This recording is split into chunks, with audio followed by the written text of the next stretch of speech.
Assalamualaikum warahmatullahi wabarakatuh dan salam sejahtera untuk kita semua. Perkenalkan, nama saya Dwi Winarsi dari kelas MJ301. Kali ini saya akan mempresentasikan tugas UAS dengan judul Pola Produksi dan Manajemen Proyek. Baik, berikut adalah pengertian dari pola produksi. Pola produksi konstan adalah pola di mana jumlah produksi tetap sama setiap periode tanpa memperhatikan fluktuasi permintaan. Pola bergelombang adalah pola di mana jumlah produksi berubah-ubah mengikuti permintaan pasar. Sedangkan pola moderat adalah kombinasi antara pola bergelombang dan pola konstan. Perusahaan menyesuaikan produk sebagian tetapi tetap menjaga kestabilan tertentu. Baik, berikut adalah kasus pola produksi. PT HH mempunyai pola penjualan per triwulan dalam unit sebagai berikut. Perusahaan akan memenuhi penjualan tersebut dengan salah satu alternatif pola produksi, yaitu pola konstan sebesar 1000 unit tiap triwulan, pola bergelombang sesuai dengan gelombang permintaannya, pola moderat di mana pada triwulan pertama dan kedua sebesar 800 unit, dan triwulan yang ketiga dan keempat sebesar 1200 unit. Informasi lain yang ada dalam perusahaan adalah sebagai berikut. Biaya simpan Rp250, biaya subkontrak Rp600, biaya kerja lembur Rp200, dan biaya kerja lembur harus dibayar bila produksi melebihi 1.500 unit setriwulan. Setiap pertambahan 100 unit produksi akan diperlukan labor turnover cost sebesar Rp15.000. Kapasitas maksimum mesin yang ada sebesar 2.000 unit setriwulan.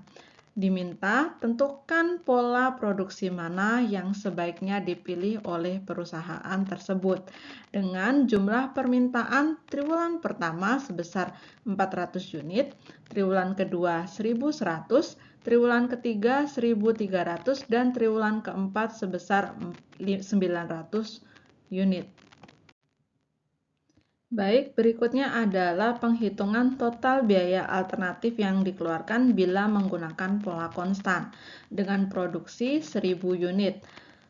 Triwulan pertama produksi 1000, permintaan 400 unit, dan persediaan akhir tinggal 600 unit. Pada triwulan yang kedua produksi 1000, permintaan 1100, persediaan akhir 500. Pada triwulan ketiga, produksi 1000, permintaan 1300, dan persediaan akhir 200. Pada triwulan yang keempat, produksi 1000, permintaan 900, dan persediaan akhir tinggal 300 unit.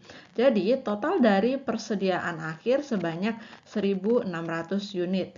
Biaya simpan yang dikenakan per unit adalah Rp250. Jadi, 1.600 dikali 250 sebesar Rp400.000. Jadi biaya simpan totalnya sebesar Rp400.000. Untuk biaya subkontrak dikenakan Rp0 karena tidak ada kekurangan produksi. Biaya turnover pun adalah 0 karena tidak ada perubahan produksi tiap triwulan. Biaya lembur juga 0. Jadi, total biaya alternatif yang dikeluarkan bila menggunakan pola konstan sebesar Rp400.000. Baik, berikutnya adalah total biaya alternatif yang dikeluarkan bila menggunakan pola bergelombang. Pada triwulan pertama, produksi 400, triwulan kedua 1100, triwulan yang ketiga 1300, dan triwulan yang keempat sebesar 900 unit. Untuk biaya simpan dikenakan Rp0 karena tidak ada persediaan, biaya subkontrak 0, biaya lembur 0 karena produksi kurang dari 1.500. Untuk biaya turnover pada triwulan pertama ke triwulan yang kedua memiliki perubahan sebesar 700, triwulan kedua ke triwulan yang ketiga sebesar 200, triwulan yang ketiga ke triwulan yang keempat sebesar 400. Jadi total perubahan dari semua triwulan adalah 1.300 unit. Untuk biaya turnover yang dikenakan setiap kenaikan 100 unit sebesar Rp15.000. Jadi total biaya turnover sebesar 1.300 per 100 dikali Rp15.000, yaitu sebesar Rp195.000. Jadi bisa disimpulkan, total biaya alternatif yang dikeluarkan untuk pola produksi bergelombang yaitu sebesar Rp195.000. Baik, berikutnya adalah penghitungan total biaya alternatif bila menggunakan pola moderat dengan produksi triwulan pertama dan kedua sebesar 800, produksi triwulan ketiga dan keempat sebesar 1.200.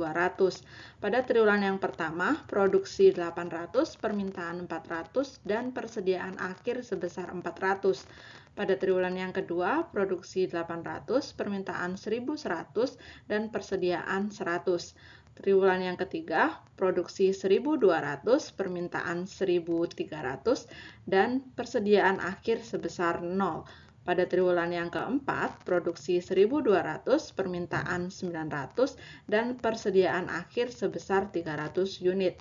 Berikut cara penghitungannya. Kita totalkan semua persediaan akhir, yaitu 400 ditambah 100 ditambah 0 ditambah 300, yaitu sebanyak 800 unit.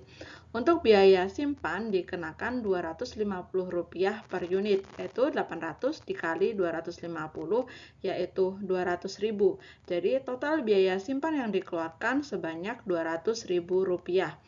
Biaya subkontrak sama dengan Rp0, biaya lembur juga Rp0, biaya turnover terjadi perubahan dari triwulan kedua ke triwulan yang ketiga sebanyak 400 unit. Untuk biaya turnover, dikenakan biaya sebanyak Rp15.000 untuk kenaikan per 100 unit. Jadi, kita bisa menghitungnya total biaya turnover sama dengan 400 per 100 dikali Rp15.000, yaitu Rp60.000. Jadi bisa disimpulkan total biaya alternatif yang dikeluarkan oleh pola moderat sebanyak Rp200.000 dari biaya simpan dan Rp60.000 dari biaya turnover. Jadi ditotalkan sebanyak Rp260.000. Dari penghitungan 3 pola yang ada, kita bisa melihat kesimpulannya, yaitu untuk alternatif pola konstan dengan biaya Rp400.000, pola bergelombang Rp195.000, dan pola moderat sebanyak Rp260.000. Jadi, dari data yang sudah ada, kita bisa menyimpulkan bahwa pola yang baik untuk diterapkan pada PTHH adalah pola bergelombang karena memiliki total biaya yang dikeluarkan paling sedikit. Berikut adalah kasus kedua, yaitu manajemen proyek. Perkiraan waktu untuk proyek pembuatan lini produksi pada sebuah pabrik elektronik di Tangerang adalah sebagai berikut. Kita diminta untuk menggambarkan jaringan proyek dan hitunglah slack time-nya dan tunjukkan jalur kritis pada proyek ini. Berikut adalah tabel kegiatan dari produksi di sebuah pabrik elektronik tersebut. Manajemen proyek sendiri adalah proses perencanaan, pelaksanaan, pengendalian, dan evaluasi suatu proyek agar tujuan tercapai sesuai dengan waktu, biaya, dan kualitas yang ditetapkan. Berikut adalah tabel penghitungan waktu kegiatan dari A sampai dengan G. Untuk menghitung nilai ES, EF, IS, dan IF, kita bisa menggunakan cara sebagai berikut.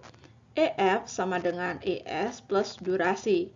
ES dan EF dihitung dengan perhitungan maju atau forward pass. IS dan IF dihitung dengan perhitungan mundur atau backward pass. Jika ES sama dengan IS dan EF sama dengan IF, maka aktivitas tersebut berada di jalur kritis. Berikut adalah hasil penghitungan dari kegiatan A sampai dengan G. Kita bisa lihat untuk kegiatan A, ES sama dengan 0, EF sama dengan 6, IS 0, dan IF sama dengan 6 dengan slack time sebesar 0.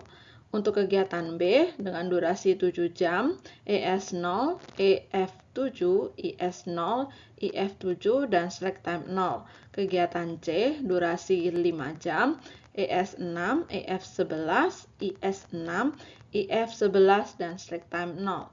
Kegiatan D dengan durasi 6 jam, ES7, EF11, IS7, IF13. Untuk kegiatan E dengan durasi 5 jam, ES13, EF18, IS13, IF18, dan slack time 0.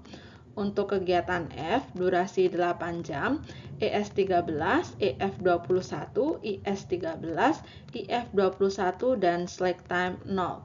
Untuk kegiatan G, durasi 4 jam, ES18, EF12, IS18, dan IF22 dengan slack time sama dengan 0. Baik, berikutnya kita bisa melihat gambar ini. Dan dari penghitungan sebelumnya, kita bisa menyimpulkan bahwa seluruh kegiatan memiliki slack time 0, yang berarti semua kegiatan tidak memiliki waktu luang untuk beristirahat. Nilai ES sama dengan IS dan EF sama dengan IF. Slack time ditunjukkan dengan garis merah pada gambar di samping. Kesimpulan dari semuanya adalah seluruh kegiatan dari A, B, C, D, E, F, dan kegiatan G berada di jalur kritis. Sekian presentasi dari saya. Jika ada kurangnya mohon maaf. Terima kasih. Wassalamualaikum warahmatullahi wabarakatuh. Salam sejahtera untuk kita semua.